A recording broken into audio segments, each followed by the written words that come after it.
Hay una anécdota que nos cuenta que Pablo Picasso, sí, ya sabes, este pintor famoso que pintó La Noche Estrellada, que por cierto es uno de mis cuadros favoritos, estaba sentado en una cafetería, simplemente ahí sentado haciendo un dibujo en una pequeña servilleta, y estuvo ahí bastante tiempo. Había una chica que lo estaba observando a lo lejos y entonces él se acabó su café, se paró, tomó su servilleta y se fue. Ya para esto él era una persona ya grande, ya vieja. Entonces la chica se paraba atrás de él y le dijo: oye, me gustó el dibujo que acabas de hacer en esa servilleta, quisiera que me lo dieras, me lo puedes vender incluso si quieres. Y entonces él le dijo: sí, ok, dame $20,000. A lo que la chica contestó: ¿qué? O sea, no más es un dibujo en la servilleta, te tomó como 2 minutos simplemente hacerlo, ¿qué te pasa? Y a lo que le contestó: no me tomó 2 minutos, me tomó más de 60 años hacer este dibujo. Y ahí es algo clave de esto. ¿Por qué? Porque no es que te tome nada más ese poco tiempo, o que le haya tomado ese poco tiempo, no.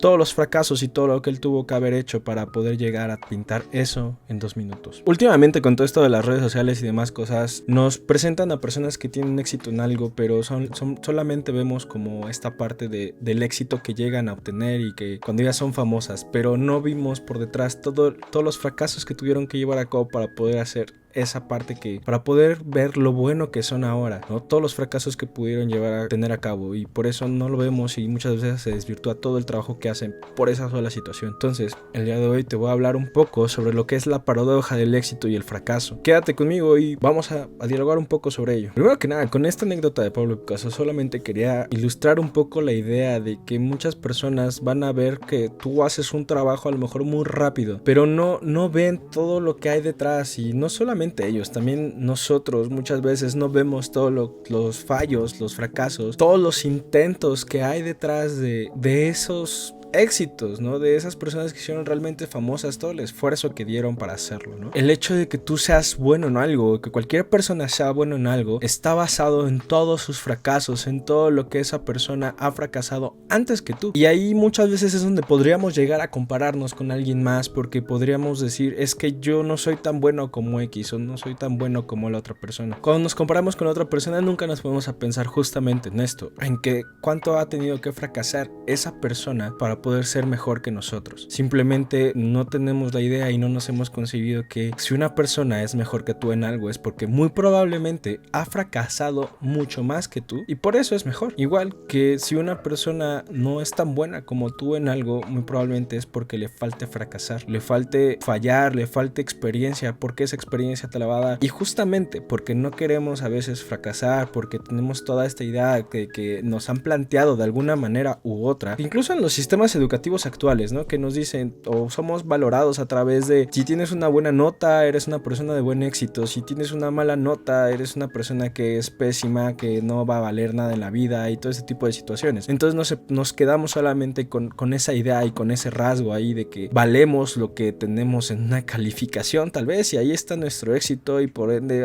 muchas veces no queremos fracasar, porque al final pues, solamente ahí es donde hemos aprendido. Y justamente por no querer fracasar, por no querer ser alguien que no logra algo, por no querer ser X cosa, nos quedamos estancados en lo que creemos que somos buenos. En mi caso, yo muchas veces creía que era un buen programador, ¿no? Porque en mi caso hay una historia. Yo de chiquito, cuando me regalaron mi primera computadora, la eché a perder muy rápido y mi papá tuvo que llevarla a arreglar y tuvo que generar pues recursos, ¿no? Y obviamente pues no me regañaron realmente por haberla descompuesto ni nada, pero entró en mí una curiosidad de: ¿será tan difícil arreglar las computadoras? Y empecé a jugar con ellas. Hubo un momento en el cual, cuando no sabía nada de esto, tenía como unos 13 años yo creo, empecé a jugar mucho con las computadoras y empecé a desinstalar, a instalar cosas, a moverle cables, a estar interactuando, a jugar y echando a perder muchas cosas. Pero eso de cierta manera me empezó a hacer que empezara a conocer, empezara a saber dónde encajaban cada una de estas cosas, y me empezaba a poder entender que yo era bueno para, pues me volví bueno más bien para arreglar computadoras, para ver cosas de computadoras. Y entonces empecé a crear como una idea de que yo era una persona que era bastante buena para las computadoras. Obviamente porque en ese tiempo, todavía te estoy hablando de hace 10, 12 años, en los cuales pues todavía no había tanto auge todo este tema de las computadoras, ¿no? Pero ahí yo me creé esa idea de que yo era bueno en eso. Y justamente muchas personas, como mis padres, algunos amigos, me empezaban a tratar así, como si yo fuera bueno para ello. Pero al final de cuentas tal vez no lo era tanto. Y al final eso me llevó a mí enfocarme enfocarme en que pues a eso me iba a dedicar, porque pues para eso era bueno y no quería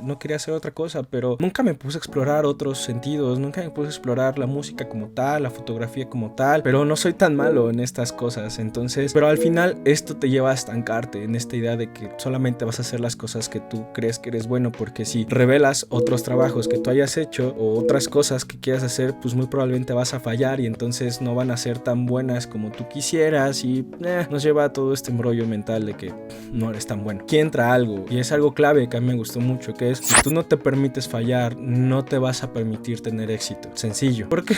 Porque fácilmente nunca vas a poder lograr tener el éxito si no fallas. Nadie ha obtenido el éxito si no falla. Y justamente con esta anécdota que te contaba de las computadoras, tuve que descomponer muchas para poder aprender a hacer algo. Yo no conozco a alguien que sea totalmente como nato para todas las cosas, o sea, bueno en todo, aunque quisiéramos así serlo, ¿no? Por ejemplo, por lo menos yo quisiera hacerlo así, pero no, eso no va a suceder. Y aquí hay un problema, porque muchas veces medimos el éxito con métricas externas, con valores externas, como por ejemplo, quiero tener X carro, ¿no? Por ejemplo, uno de mis sueños es tener un Tesla.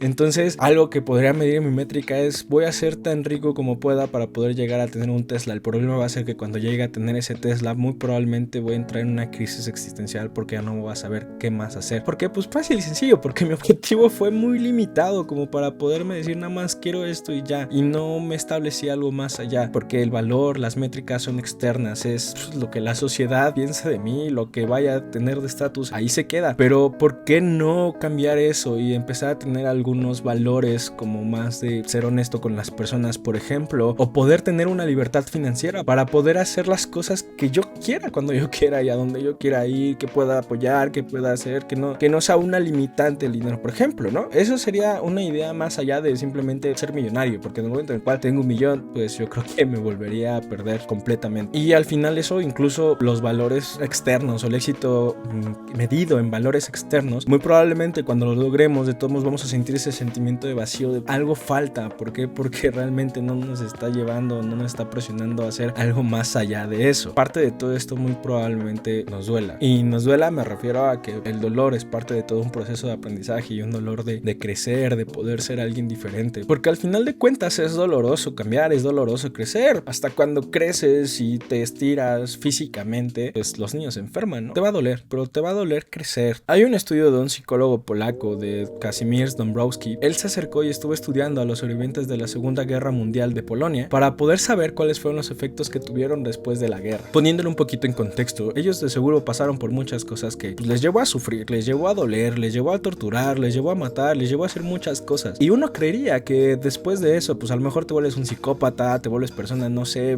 X, ¿no? O sea, una peor persona. Pero para su sorpresa, todos estos sobrevivientes, o la mayoría de ellos, había cambiado y habían aprendido a ver la vida de una manera diferente e incluso a ser más felices que como eran antes, ¿no? A poder valorar más a su familia y cosas por el estilo. Pero tú dirías, bueno, tengo que pasar por una guerra para poder valorar todo esto, y yo te diría que no. Digo, al final de cuentas, también los sobrevivientes de cáncer muchas veces ven la vida diferente después de haber vencido al cáncer, ¿no? Esa lucha de la supervivencia. Pero solo porque son como cuestiones muy diferentes y muy extraordinarias. Pero al final de cuentas, todo esto es un proceso. Digo, es como cuando tú quieres ganar músculo o ser una persona fuerte, empiezas a hacer ejercicio y te duelen los músculos. Te duelen para poderte hacer más fuerte, porque los músculos crecen, porque hacen cosas, porque se estiran. Pero también cuando creces de manera emocional, para poder ser una persona más resiliente emocionalmente y que a pesar de todas las situaciones tú puedas seguir accionando, te va a doler, va a generar dolor, pero al final eso te va a producir tener más resiliencia emocional y poder enfrentar las cosas de una manera diferente, con una actitud diferente. Y esto es que cada quien va a estar navegando por su tormenta de mierda y va a empezar a pasar por cosas de mierda, pero tú vas a saber cómo afrontarlas. Al final de cuentas, todo esto te va a producir cierto dolor, pero esto va a ser para poder mejorar, para poder cambiar, para poder tener mejores cosas. Por eso es que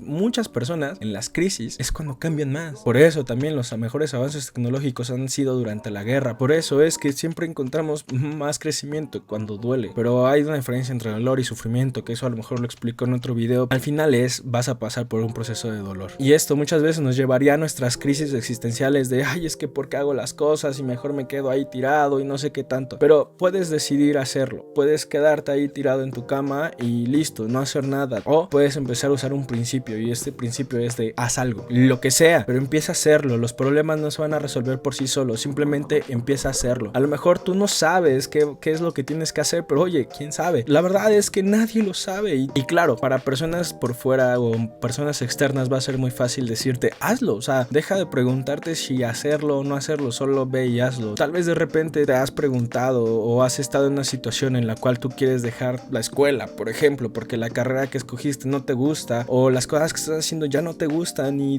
no sabes cómo hacerlo. Solo hazlo. Es tan sencillo como solo hacerlo y empezar a tomar acción. A lo mejor no directamente dejando las cosas, o tal vez sí, pero si te está haciendo sufrir, entonces ¿por qué no lo dejas? Si estás haciéndotela mucho de pedo, entonces ¿por qué no simplemente dejarlo, no? O si tienes una relación por la cual estás pasando, que te está haciendo sufrir mucho, que te ha generado mucho dolor y dices que no sé cómo dejarlo, solo hazlo. Y sí, tal vez es muy sencillo para nosotros que estamos fuera del problema decir solo hazlo, déjalo, solo hazlo, deja la escuela, porque no es así de sencillo para una persona de manera interna. Viéndolo de manera interna es un problema existencial, porque el problema no es si hacerlo o no hacerlo. El problema es más como de cómo me voy a sentir, por ejemplo, si dejo la escuela, el defraudar a mis padres y no darles la carrera que ellos querían que yo tuviera, o el de dejar una relación es más el problema de poder perder todo lo que llevas con esa persona, o todo el tiempo que tú creíste, o toda la expectativa que tienes de ello. Al final no es un problema a veces muy interno de hacerlo o no hacerlo, pero yo te digo, empieza a usar este principio de solo hazlo. A lo mejor no vas a empezar a tener la solución a la vida, pero sí vas a poder empezar a tener acciones. Hay una formulita que por ahí Mark Manson nos menciona en su libro, que prácticamente nosotros siempre buscamos esta parte de tener una motivación para poder accionar. Es estar emocionalmente inspirados para poder motivarnos y de ahí poder desear accionar, cuando realmente eso es falso. Muchos de nosotros buscamos eso, pero en esta parte de la inspiración es algo diferente. Es un ciclo que va más a algo de estar inspirados, nos lleva a estar motivados y poder accionar, pero eso es un ciclo. Pero ¿qué tal si el ciclo lo llevamos a no nada más el hecho de estar inspirados y lo empezamos a empezar a accionar para de ahí motivarnos e inspirarnos, ¿sabes? O sea, moverlo un poquito, jugar un poquito con todas estas piezas para que podamos realmente llegar a una motivación a través de la acción. Y entonces así todas esas acciones que tú empiezas a hacer, a lo mejor de repente toda tu creatividad te va a dar para poder solventar realmente los problemas. Y entonces yo te dejo con este pensamiento, simplemente es no te quedes ahí, acciona, empieza a hacer algo, empieza a cambiar, empieza a darle valor a tus fracasos y empieza a ver que vas a fracasar si quieres llegar a tener éxito. Y si no quieres tener éxito, pues entonces no lo intentes. Equivócate, fracasa, equivócate mucho, pero aprende. Ya sabes que si quieres dejar un comentario lo puedes hacer aquí abajo, ya sabes, puedes suscribirte, puedes hacer lo que quieras. Nos vemos luego. Chao.